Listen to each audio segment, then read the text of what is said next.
obviously exciting. Yeah. But was it kind of like nerve-wracking, like, oh, how'd that feel?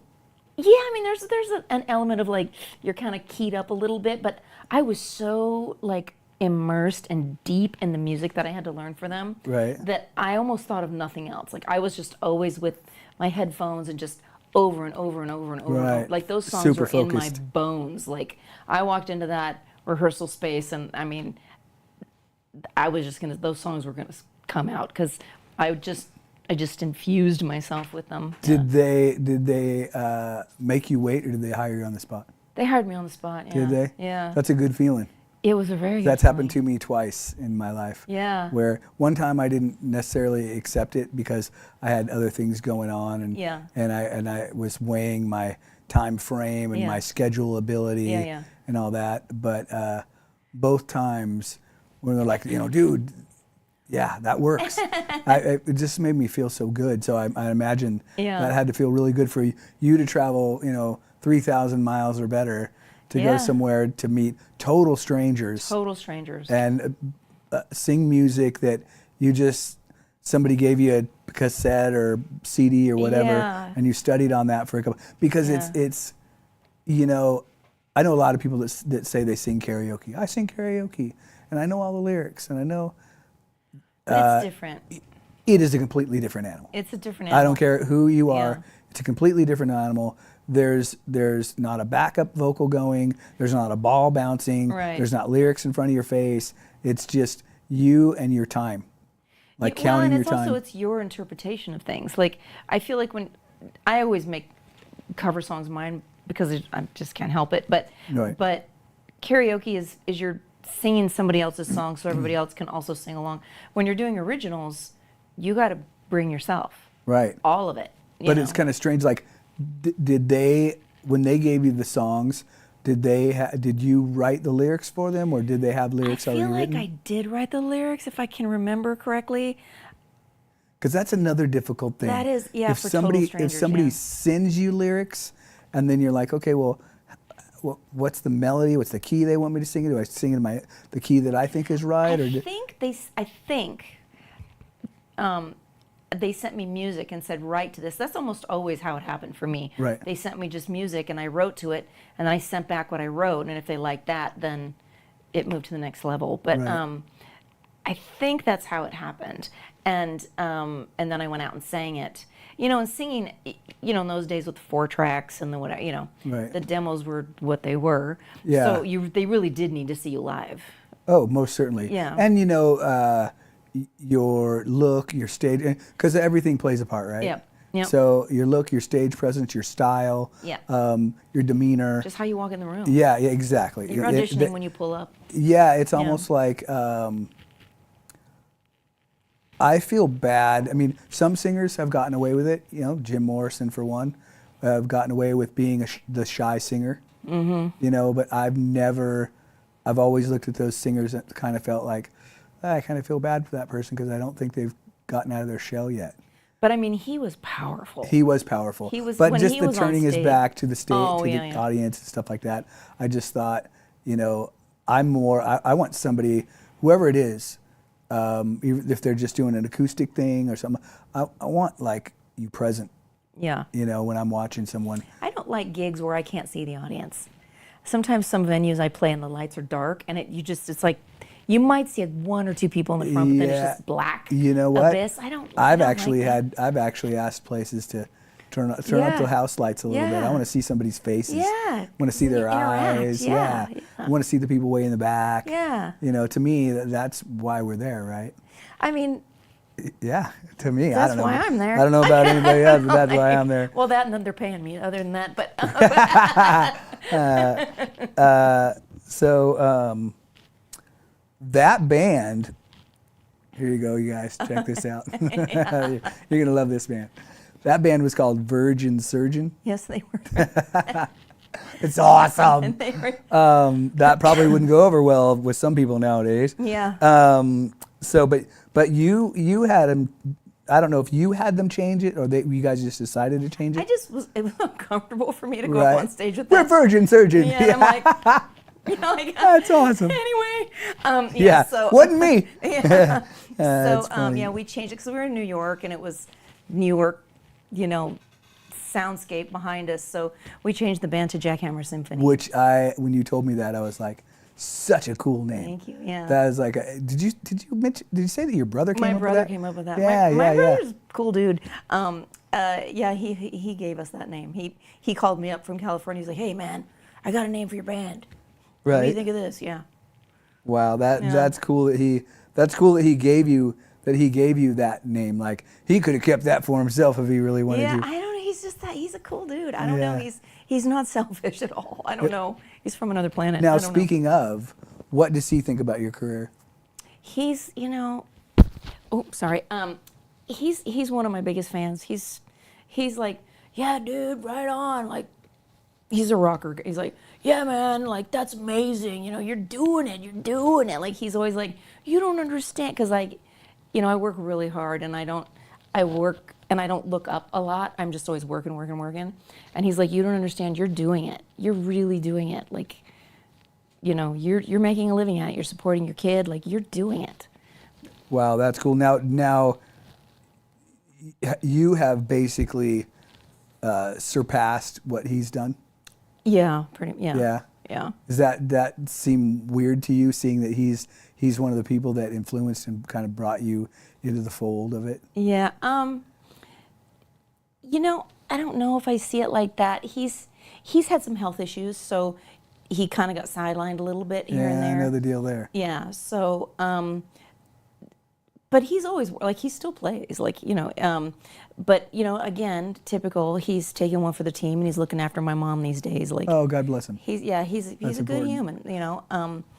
So, I'll take care of him too when I can. When time comes, Yeah, right? yeah. When I was growing up, 3 of my sisters were all in bands at different times, Mm-hmm. and they would have band practice at my parents' house and stuff when I was a little kid. Mm-hmm. And then now, back then, they kind of like thought they were cool. We got a band. And, Are they and older sisters? Yeah, totally. Okay. And then 2 of them came to see me play at the Siren at a sold-out show. And they came backstage to see me, and they were like, dude, seriously? Like, You're you had to outdo us. us, didn't you? But they were so proud for me. Yeah. And it's great when your siblings are so proud for you. Yeah. And doing something that, you kind of have to admit in a way that a lot of people, parents, or even some siblings kind of go, well, better not quit your day job. Yeah, no, he never. And never you're said one of that. those people that you never really had a day job, right? Oh, I've had many day jobs. Oh, have yeah, you? I was atrocious at most of them. But yeah, I've had many day jobs. But I mean, like right now, No, this is your I day haven't. job. This See, is my job. Yeah. Yeah. So to me, I look at that and go, that there's a lot to be said for that. That's Yeah. Not easy, totally hard work. It's completely hard work. But what I also have learned is that I've worked really hard for other people to make them successful, and then they're like, well, we're cutting back. See you later. Good luck. And so I don't know. It's a different kind of tired when you're working for yourself. Right. And doing what you love. Let me see here. I want to get to. We're kind of running out of time, so I want to make sure I get the cool stuff. Stereo Chicken's Americana Trio. Mm-hmm. How was that? That's where you learned the percussion? That's where I played percussion. There were guitar player, fiddle. Well, there were some different iterations of the band, but basically it was guitar, fiddle, and percussion, and 3-part harmonies. And it was fun. It was, again, something I'd never done. I'd never done pure Americana music. I was the percussionist. I was the only girl. And it was just a different style of music, but I loved it. It was, it was a great experience. I learned harmonizing really well through that. We traveled a lot. We toured a lot. Yeah, it was fun. Yeah. Cool. Hey, we're going to take a quick break. We will be right back. What's Up North County with Cynthia Ford. Hi, this is Dave Story, small game hunter with Story Termite and Pest. We're a full-service termite and pest control company. From rodents to termites, we can take care of all your pest control needs. Call today. We can tailor a pest control program that will meet your needs and budget. Contact us at 805-460-0650 or at storytermite.com. Remember, we don't have customers, we have friends.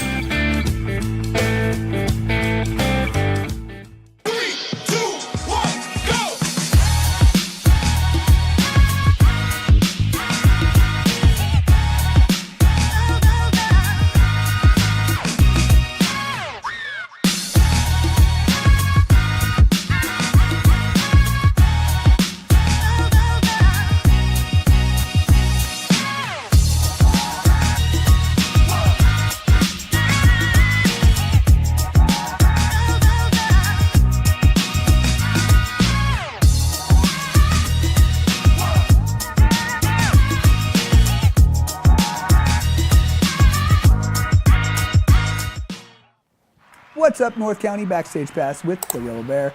I have Miss Cynthia Ford in the house tonight. I want to thank her so much for coming in this evening. It's been a total pleasure. Thank you. And I have asked her to do another tune for us. I don't know what she's going to do, but she's going to do it right now. Okay.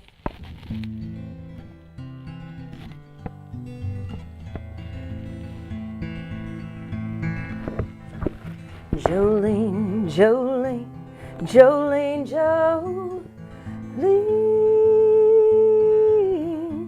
I'm begging of you, please, don't take my man, Jolene, Jolene, Jolene, Jolene, please don't take him just because you can. Beauty is beyond compare, with flaming locks of auburn hair and ivory skin and eyes of emerald green.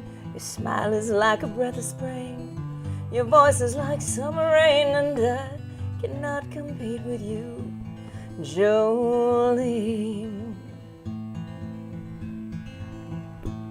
Jolene, Jolene, Jolene, Jolene, I'm begging of you, please, don't take my man, Jolene, Jolene, Jolene, Jolene. Please don't take him just because you can. He talks about you in his sleep. There's nothing I can do to keep from crying when he calls your name, Jolene. And I can easily understand how you could easily take my man, but you don't know what it means to me, Jolene. Jolene, Jolene, Jolene, Jolene, I'm begging of you, please, don't take my man, Jolene, Jolene, Jolene, Jolene. Please don't take him just because you can. You could have your choice of men. I can never love again. He's the only one for me, Jolene. I had to have this talk with you 'cause my happiness depends on you and whatever you decide to do, Jolene. Jolene, Jolene, Jolene, Jolene, I'm begging of you, please, don't take my man, Jolene, Jolene, Jolene, Jolene. Please don't take him even though you can. Yeah. Thank you. Very nice, very nice. Thank you so much for that. You're welcome. So, you had moved off to Georgia and played in the choir with Dr. Johnson, was it? Yeah. Mm-hmm. How was that? That was an amazing experience, truly. Dr. Kevin Johnson is the Doctor of Music for Spelman College, which I hadn't heard of because I'm me, but it's a very famous parent college. Right. And I was again, because I lived in proximity of my mother, I was going to church again and thus ended up in the choir again. And Doc, as the students call him, was playing piano, and he turned around and said, second verse. And I'm like, so anyway, I did that. And then from that, we became friends, and he invited me to join the Spelman Glee Club or Glee Choir, which I was the first person outside of that organization to be invited in as a special guest. It's an African-American school, African-American choir. They sing for presidents. It's very, I knew nothing. Ignorance is bliss. And I walked in, and he put me right in the front row, and we did a run with the Atlanta Ballet. Oh, nice. Yeah. Well, he obviously saw something in you or heard something in you. Yeah, right? he's an amazingly talented man. Wow. Well, I think I played with some really amazing musicians in my lifetime, and that stuff rubs off on you. Yeah. I think it does. I honestly Yeah. do. If you're playing with people that are either at your level or below your level, it's difficult. I won't say it's impossible, but it's difficult to rise above. Yeah. But if you're playing with people that are on the higher echelon and you're the low, I was definitely, yeah. That shit will bring you to the level. I mean, I was like, whoa. Because and his son sort of had a conversation saying, Cynthia, she's rock and roll. Like, she came up the rock and roll way, you know, and these are very studied. I mean, he's a doctor of music, and the people that he teaches, he had, 30 people in the room, and he'd say, okay, you're going to sing tenor, you're going to sing first soprano, you sing second soprano, you're going to sing this, blah, blah, blah. No, switch it. You sing bass, and they could do it. And then not just do it, they could throw down throw down. Well, I was like, they had the ear. They had the ear and the soul and the passion, and a lot of it is gospel spirituals, and they were just like, I'm like, praise Jesus. Like, I'm like, oh man, I Getting believe. in your soul there, sister. Hallelujah, amen. Right. No doubts anymore. That's awesome. Yeah, they were amazing, and just it was such a rich experience because of their just pure-hearted generosity. I was an outsider in many ways, right? And we all prayed before the shows. They were just sweet and generous, and just took me in, and he said she's here because of her heart, and not because of her musical reading ability or the academic aspect of music. He said she's here because of her heart and her spirit, and we're doing this. And there was, I guess, a lot of pushback because I wasn't a member of the. Because you were an outsider. I was an outsider. Right. I was not African American, and he fought for it. He told everybody to go pound sand, and he put me right in the front, and he said, "This is happening." Wow. Well. Yeah. A lot to be said for talented white girls. I don't know. Yeah, I was amongst massively talented people, so right. I was really But grateful to be you there. obviously had chops enough to stand right there with them, so that makes all the difference in the world. Yeah. Now, from there, you moved back to California in 2022. Mm-hmm. And that is when you started. Now, was that when you really kind of got back into doing your solo stuff here? Yeah, that's when I was with the other band, and I was like, I just had this, I'm sure as a creative person, you just get this pull, and you're like, I know if I don't follow it, I'm going to pay higher consequences than, You'll just regret it. I just regret it, and I had to break out of my pleaser mode and say, I love you guys, but I got to do something else now. That was the Stereo Chickens? Yeah, and so I did, and, I was like, I knew it was what I had to do, but there's a comfort zone, when you've been in the same band for a long time. Oh, yeah. Somebody else is booking the gigs, and somebody else is handling all the details, and then you're on your own, and it's like tumbleweeds. You're like, oh, that's a lot. I stepped into the desert. Yeah, and now I got to make it happen. And then what really stinks about having to do that kind of transformation is that some people that are left behind, some people that you leave behind, that you're like, hey, I got to go, they get a little butthurt. They're They get a little why are butthurt. you doing that? And You know, it's like, and like you said, you got to see your own vision. Yeah. And you have to make that vision work for you. And Yeah. if what you're doing isn't in your vision that you have for your future, then there's no sense in sticking around with that. You know, well, it ends up holding them back. Yeah, well, that too. In the end, you know. But yeah, so anyway, so then I left and ended up recording a record and Right, and that was yeah. Velvet Hammer, As Velvet Hammer. 2024. Yeah, December 2024. Yeah. And you, Larrabee Studios there in Hollywood. How was that? That was amazing. I had the tiniest little record deal at the time, and they treated me right. That's what I can say. Is that they took all the pressure off of me and handled it. And I just showed up in the studio. Everyone was there, ready to go. They made it so easy. Now, did they hire your studio musicians? Or Yeah, did they you? did everything. They did everything. They did everything. And yeah. and so when you do something like that, you know, I'm always curious about how everybody. I had friends that go in the studio and all that, the big studios like that, and I've always wondered, like, so you fit the bill and paid them, or how did that work for you? The label paid everything. I didn't Really? pay anything. Yeah, I So didn't. that's kind of nice that you had that label to Yeah, I didn't kinda even pay for support you. coffee. Like they took care of everything. That's cool. And you're still promoting that album, right? Yeah, yeah. So when it all like sort of imploded and they got bought out, and it's the whole big long story that I'm not even involved in most of it, but Right. basically that label got shut down before it really ever got off the ground.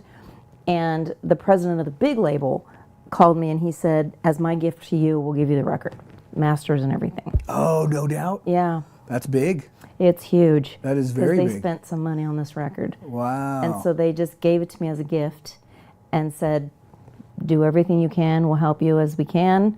But here it is. Go for it. Now, you have that on all streaming platforms? Yes. So you can pick that up. There you go, Cynthia Ford. The album is called Velvet Hammer. You can get on Spotify, on Instagram, and then www.hercynthiaford.com link there, and you can probably find all that amazing material, and amazing it is with your vocals. Like, Thank wow. So, who picked that studio? Did you pick it, or did your label pick it? Yeah. So and when you did that, like, you wrote this material, and then after you did that, you presented it to them, and they were like, "Oh, that's pretty good. We're gonna." No, record this." actually, the president of the big label, he saw me at a gig, and then he came. Then he said, I'll record you, whatever. And I thought he was full of it, and because that's usual, but he was dead serious and good for it. And so originally, I went down to the studio and I demoed 14 songs, just me and the engineer. But there were probably 6 producers that worked on this. Oh, really? So it was just me and my guitar at first, and I did 14 songs, and then he listened to them, and they, we talked about them, whatever, and then they hired in the band and the producer, the other producers, and all that stuff, and just slammed out the record, and then they hired in the background singers, and Did you do all 14 songs? we did 10. So, who picks those 10? Is it you or the? It was, and this is what I mean. It was so they made it so easy on me. It's still looking at it, I'm like, God, that was almost painless to do this record because they just held the space to let me be me. In fact, probably one of the most magical moments of my life was the first day I went into the studio, just my guitar. I'm down in Hollywood. I pull in. There's like security to get in the parking, security to get in the buildings, and I'm like, deer in headlights, And the engineer met me in the parking lot, and I walked in, and they showed me into the studio, and then the big producer shows up, and I'm like, I'm not really sure what I'm supposed to do, whatever. And we'd had conversations over the phone, and I had shared that, a lot of recording experiences haven't been super fun because they're kind of a grind a lot of times, Right. and whatever. And so I just told him that, and so he said, everything you want is in there. I just want you to relax, enjoy yourself. And he opened the door, and there's every instrument I could ever imagine. He went full Willy Wonka. He opened the door, every instrument tuned up, mic'd up, ready to go, and he said, you go be you. here's this multi-million-dollar studio, Right. and the guy sitting there ready to push buttons, Right. and he's like, here you go. And how did you like the producer? Oh, Like, well, there were several, but the main yeah, they were great. I mean, just, you know, I feel like if you're a good person, you attract good people. oh, totally. And I try to be a good person. I'm, 80%. And they were just good guys. And really they, it was very collaborative, like, So you're able to give your own input a little oh bit? yeah, that's great. And I absolutely had veto power on everything. That's not always the case. Yeah, no, it was very not what I thought I was going to be told. This is what you're going to do. This is how it's Right. going to be. Literally, the boss told me. He said, "Don't change anything. Don't change your clothes. Don't change your hair. Don't change anything. You're exactly what we want. Go." Wow. It was a little disorienting. Right? yeah. I was like, really? Okay. Now, how many days did you get to spend in there? It was in batches. So probably total a month, but it was like 3 or 4 days here, 3 or 4 days there. It was chopped up, but probably total it was a month. Right. And when you went back to re-listen to what you had done before, were you just as stoked with it when you left? You mean with Say your first session. Like the demos? Well, like your first recording session, you had all these different sessions, right? Oh yeah. So you record your first session, and then you do okay, we're getting ready to go home. Yeah, give me a playback and let me listen to what we sounded like. And then when you went back to do the second one, Oh, yeah. When you listened, because you probably had to. Did you listen to your old one? Yeah, the previous so one again. It was an interesting process. I hadn't worked this way before. I hadn't worked at this level before. I had always done what most of us do is like every band member puts money in a coffee can, and then you go in and record as much as you can slam out. Right, totally. And totally as the vocalist, it's like, okay, we got 15 minutes, sing the record. So you know that, Yeah, right? I do. Yeah. So this was totally different. It was like we'll do all the tracks. And then once she goes home and sleeps and rests and has some tea for a couple of weeks, then she can come do the vocals. And then, why don't we just get the studio for 24 hours and she can come in when she's ready? And I'm like, what? Like, it was Right. Twilight Zone. That's awesome, though. It was awesome. And no pressure at all. Like, you want to do it again? But because I came up the way you did, and you got to get it done when you got to get it done, Right. I didn't have to take that many takes because you got to get it done. Yeah, and you know the material because you've been pounding it in your soul forever. Exactly, and I Right. play them live, and in fact, they did comment saying that they said, we've never known anybody that works this fast, and I'm like, dude, I've been budget friendly my whole life. Like, I gotta get it done. Right. There's no let's have a latte and think about it. Right, even though somebody else is flipping the bill, I want to get this working. Because you never know. Yeah, no, that's true. And so I got in there but luckily the whole team was like that, and they were just like, great, let's do it. Have you ever had to record something so quickly and then you went back to hear it later, like maybe even 6 months later, and to me, no matter what I do, could be a cover song, could be an original song, if I write it, in May, by May of next year, that song is morphed. Totally morphed vocally. And then I go, man, I wish I could go back and re-sing that over because, not that I'm totally doing it different, but I'm doing it better now. Different nuances and whatever. Yeah. Yeah, I mean, of course, we're all human and we all think we could do better. But I really have learned that I have to accept the moment because music is fleeting. And so just today. So fleeting. Yeah, and so like today I sang these this way because I'm coming off of 6 gigs and, blah, blah, blah. I'm just vocally tired, so they're going to sound a certain way today, and that's okay. Right. That's how they're supposed to sound today. Next week, they're going to sound different. It'll be different energy, whatever. I really try not to repeat myself or compete with myself. Well, that's a good way to do it. Hey, we're going to take one more break, and we'll be right back with Cynthia Ford, What's Up North County, Backstage Pass, the Rebel Bear. My name is Jennifer Borhone-Wescombe. And I'm Haley Wescombe from Borhone Auto Center. Borhone Auto Center is a family-owned and operated GMC dealership.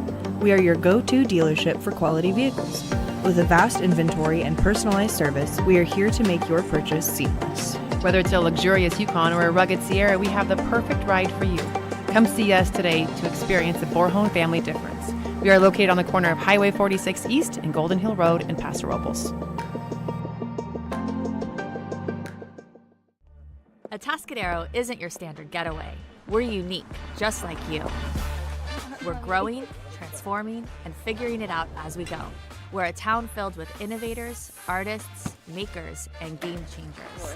We're a little bit country, a little bit funky, and always authentic. We're here for your good times, your slow times, and your changing times. We're all in Atascadero. Come see for yourself. Learn more at visitatascadero.com. Hey, what's up, North County? Hey, just wanted to thank Cynthia Ford for coming in this evening. It's been a true honor and a pleasure to have you in here. It's been awesome. We want to thank all of our sponsors and all the people that are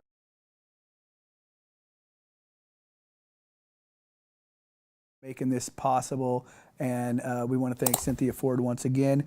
Go on her website.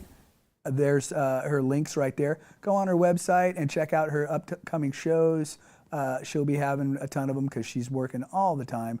So once again, Cynthia, thank you so much. She's going to play us out right now, a tune, and let's hear it. Thank you. All right.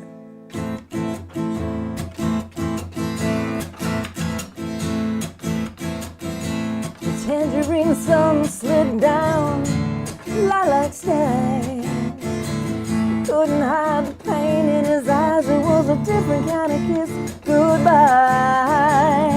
I caught a tear on my sleeve and told myself it's some kind of victory. Oh, he didn't see no, he didn't see it, no. But if you really, really love someone, yeah, you set him free. And always speak straight from the heart before believe. It sounds so easy.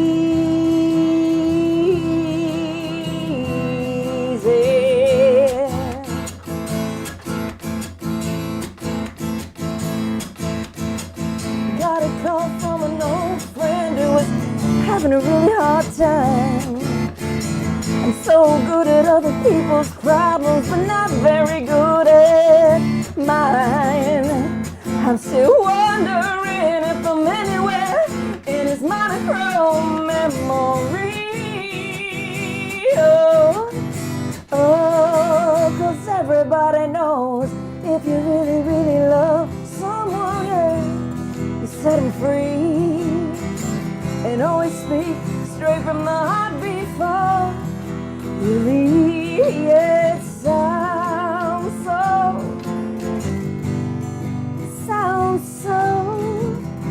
easy.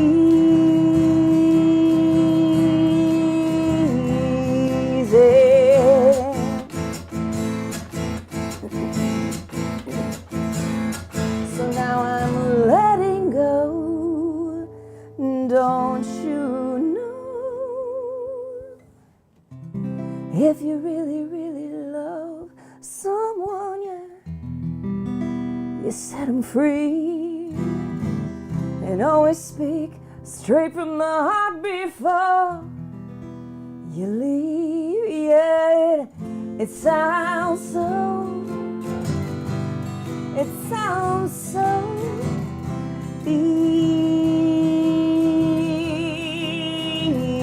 easy. It sounds so easy.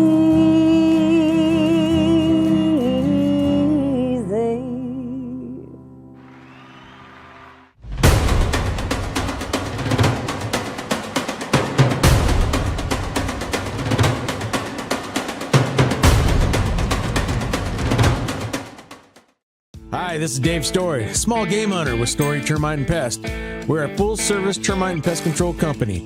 From rodents to termites, we can take care of all your pest control needs. Call today, we can tailor a pest control program that will meet your needs and budget. Contact us at 805-460-0650 or at storytermite.com. Remember, we don't have customers, we have friends. Are you tired of looking at that worn-out concrete garage floor, patio, or porch? Look no further than MGP Coatings, where customer service reigns supreme. Our team goes above and beyond to ensure your satisfaction every step of the way. Before we even start coating, we meticulously repair your concrete, ensuring a flawless finish that lasts. And here's the best part. Our Pentec coatings are 4 times stronger than epoxy, so they won't chip or peel, making maintenance a breeze. Plus, they come with a limited lifetime warranty.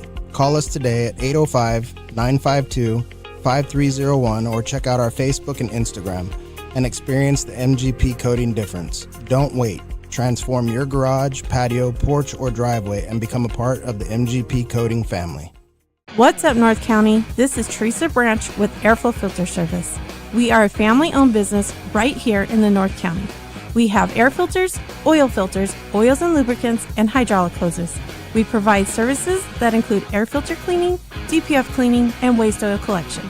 Come check us out at 1140 Ramada Drive, and we can help you with all your automotive and industrial vehicle needs. Hi, this is Omid. And Deanna. At North County Junk Removal, we are a business known for helping our neighbors and our community.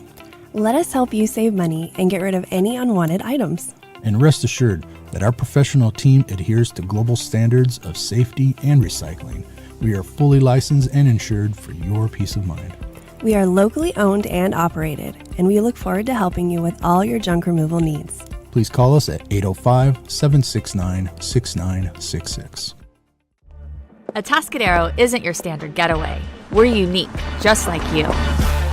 We're growing, transforming, and figuring it out as we go. We're a town filled with innovators, artists, makers, and game changers. We're a little bit country, a little bit funky, and always authentic. We're here for your good times, your slow times, and your changing times. We're all in Atascadero. Come see for yourself. Learn more at visitatascadero.com.